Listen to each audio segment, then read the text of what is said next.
Waste ಆಗ್ತಾ ಇದೆ ಅಲ್ಲ. ನೀವು ಸೋಪ್ ಹಾಕಿ ತೊಳ್ಕೊಳ್ಳೋವರೆಗೂ ನೀರು ವೇಸ್ಟ್ ಆಗ್ತಾ ಇರುತ್ತೆ. ಈ ತರ ಮಾಡ್ಬೇಕು ಮಾಡಬಾರ್ದಾ? ಈ ತರ ನೀರ್ ಬಿಟ್ಬಿಟ್ಟು ಕೈ ತೊಳ್ಕೊಬೇಕಾ? ಯಾಕೆ? ನೀರು ಆಫ್ ಮಾಡ್ಬೇಕು. ಯಾಕೆ ನೀರನ್ನ ಆಫ್ ಮಾಡ್ಬೇಕು?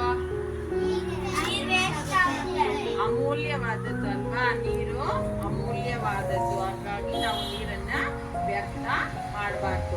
ಯಾಕಪ್ಪ ಅಂದ್ರೆ ನೀರು ಒಂದ್ಸಲ ಖಾಲಿ ಆಗೋದ್ರಿಂದ ಇಟ್ಕೊಳ್ಳಿ. ಕೆರೆ ಬಾವಿಗಳು ಎಲ್ಲ ನೀರಾಗೋಗ್ಬಿಟ್ಟು ಅವಾಗ ಏನಾಗುತ್ತೆ?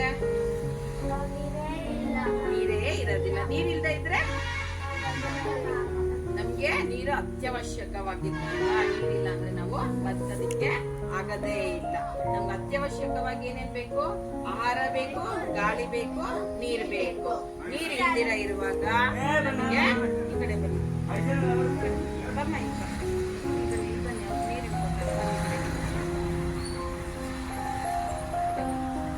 ನೀರು ತುಂಬಾ ಅವಶ್ಯಕ ಅಲ್ವಾ ನಮ್ಗೆ? ಆ ನೀರು ಎಲ್ಲೆಲ್ಲಿಂದ ಬರುತ್ತೆ ನಮ್ಗೆ? ನೀರು ನೀರಿನ ಮೂಲಗಳು ಯಾವ್ದು? ನೀರಿನ ಮೂಲಗಳು ಯಾವ್ದು? ಕೊಳವೆ ಬಾವಿ, ಬಾವಿ, ನದಿ, ಸಮುದ್ರ, ಸಾಗರ ಅಲ್ವಾ? ನದಿ ಮೂಲಗಳು. ಈ ಮೂಲಗಳೆಲ್ಲ ನೀರಲ್ಲಿ ಮತ್ತೋಗ್ಬಿಟ್ರೆ ನಮ್ಗೆ ನೀರೇ ಇರೋದಿಲ್ಲ. ಹಾಗಾಗಿ ನಾವೇನ್ ಮಾಡ್ಬೇಕು? ನೀರನ್ನ ವ್ಯರ್ಥ ಮಾಡಬಾರ್ದು. ಮಾಡಬೇಕಾ ಮಾಡಬಾರ್ದಾ? ವ್ಯರ್ಥ ಮಾಡಬಾರ್ದು. ನೀರನ್ನ ಉಳಿಸ್ಬೇಕು. ನೀರನ್ನ ಉಳಿಸ್ಬೇಕು, ವ್ಯರ್ಥ ಮಾಡಬಾರ್ದು. ಯಾವಾಗ ಯಾವಾಗ ನಾವು ನೀರನ್ನ ಉಳಿಸ್ಬೋದು?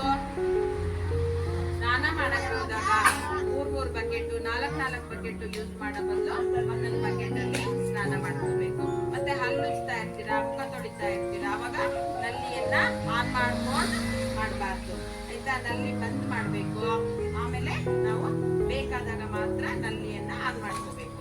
ಮತ್ತೆ ಕೆಲವು ಸಲ ಈ ನೀರು ಟ್ಯಾಂಕ್ ಎಲ್ಲ ತುಂಬೋಗಿ ಹೊರಗಡೆ ಹೋಗ್ತಾ ಇರುತ್ತೆ, ನಿಮ್ಗೆಲ್ಲ ತುಂಬೋಗಿ ಹೊರಗಡೆ ಹೋಗ್ತಾ ಇರುತ್ತಲ್ಲ, ಅವಾಗ ವ್ಯರ್ಥ ಆಗುತ್ತಲ್ವ ನೀರು. ನೀರನ್ನ ನಾವು ವ್ಯರ್ಥ ಮಾಡಬಾರ್ದು. ಎಷ್ಟು ಬೇಕು ಅಷ್ಟನ್ನ ಮಾತ್ರ ಬಳಸ್ಕೋಬೇಕು. ನೀರನ್ನ ಯಾವಾಗ್ಲೂ ಉಳಿಸ್ಬೇಕು. ನೀರನ್ನ ವ್ಯರ್ಥ ಮಾಡಬಾರ್ದು, ಉಳಿಸ್ಬೇಕು. ನೀರಿಲ್ಲ ಇಲ್ಲ ಏನಾಗುತ್ತೆ ಗೊತ್ತಾ? ಏನಾಗುತ್ತೆ?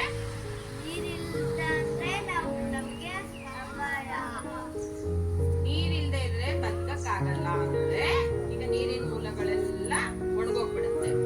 ಅವಾಗ ಮಳೆ ಬರಲ್ಲ. ಯಾಕೆ ಮಳೆ ಬರಲ್ಲ? ಸೂರ್ಯನ ಬಿಸಿಲಿಗೆ ನೀರು ಕಾದು ಆವಿಯಾಗಿ ಮೇಲೋಗಿ ಮೋಡ ಆಗಿ ಮತ್ತೆ ಅದು ಮಳೆಯಾಗಿ ಬೀಳ್ಬೇಕು ಅಲ್ವಾ? ನೀರು ಎಳ್ಕೊಳಕ್ಕೆ ಭೂಮಿ ಮೇಲೆ ನೀರೇ ಇಲ್ಲ ಅಂದ್ರೆ ಮಳೆನೂ ಬೀಳಲ್ಲ. ಮಳೆ ಬರ್ಲಿಲ್ಲ ಅಂದ್ರೆ ಬೆಳೆ ಆಗಲ್ಲ. ಬೆಳೆ ಆಗ್ಲಿಲ್ಲ ಅಂದ್ರೆ ಆಹಾರ ಸಿಗಲ್ಲ. ಆಹಾರ ಸಿಗ್ಲಿಲ್ಲ ಅಂದ್ರೆ ನಮ್ಗೆ ಊಟ ಇಲ್ಲ. ನಮ್ಗೆ ಊಟ ಇಲ್ಲ ಅಂದ್ರೆ ಬದುಕಕ್ಕಾಗೋದಿಲ್ಲ.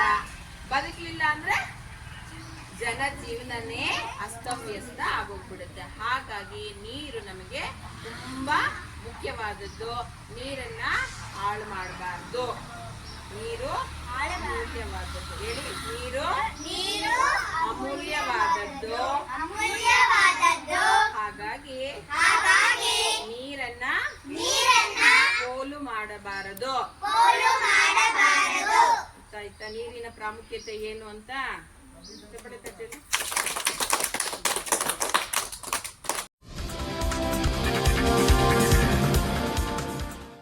ಚಿಕ್ಕಬಳ್ಳಾಪುರ ತಾಲೂಕು ಕುಪ್ಪಳ್ಳಿ ಗ್ರಾಮ ಪಂಚಾಯಿತಿಯ ಹಿರೇನಹಳ್ಳಿ ಸರ್ಕಾರಿ ಕಿರಿಯ ಪ್ರಾಥಮಿಕ ಶಾಲೆಯಲ್ಲಿ ಸ್ವಾಮಿ ವಿವೇಕಾನಂದ ಜಯಂತಿ ಅಂಗವಾಗಿ ನಡೆದ ರಾಷ್ಟ್ರೀಯ ಯುವ ದಿನ ಆಚರಣೆ ಮತ್ತು ನೂತನ ಕ್ರೀಡಾ ಮತ್ತು ಸಾಂಸ್ಕೃತಿಕ ಸಂಘ ರಚನೆ ಮಾಡಲಾಯಿತು. ಹಿರೇನಹಳ್ಳಿ ಸರ್ಕಾರಿ ಶಾಲೆಯಲ್ಲಿ ಓದಿ ಉನ್ನತ ವಿದ್ಯಾಭ್ಯಾಸ ಮಾಡುತ್ತಿರುವ ಹಾಗೂ ವಿದ್ಯಾಭ್ಯಾಸ ಮುಗಿಸಿ ಕೆಲಸದಲ್ಲಿರುವ ವಿದ್ಯಾರ್ಥಿಗಳು ಕೂಡಿ ರಚಿಸಿರುವ ಸಂಘವು ಇನ್ನು ಮುಂದೆ ಸರ್ಕಾರಿ ಶಾಲೆ ಅಭಿವೃದ್ಧಿ ಮತ್ತು ಸಾಂಸ್ಕೃತಿಕ ಚಟುವಟಿಕೆಗಳನ್ನು ಸಂಘಟಿಸುವ ಉದ್ದೇಶದಿಂದ ಹೊಂದಿದೆ.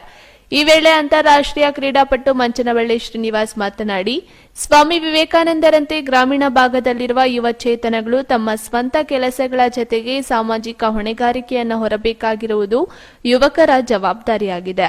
ಅದಕ್ಕೆ ಯುವಕರು ಗ್ರಾಮದ ಅಭಿವೃದ್ಧಿಗೆ ಶ್ರಮಿಸಬೇಕೆಂದರು. ಕಾರ್ಯಕ್ರಮದಲ್ಲಿ ಭಾಗವಹಿಸಿದ್ದ ಶಾಲಾ ಮುಖ್ಯೋಪಾಧ್ಯಾಯಿನಿ ಪ್ರೇಮಕುಮಾರಿ, ಎಸ್ಡಿಎಂಸಿ ಅಧ್ಯಕ್ಷ ರವಿಕುಮಾರ್, ಗ್ರಾಮದ ಹಿರಿಯ ಮುನಿವೆಂಕಟಪ್ಪ ಹಾಗೂ ಸಂಘದ ಪದಾಧಿಕಾರಿಗಳು ಹಾಜರಿದ್ದರು.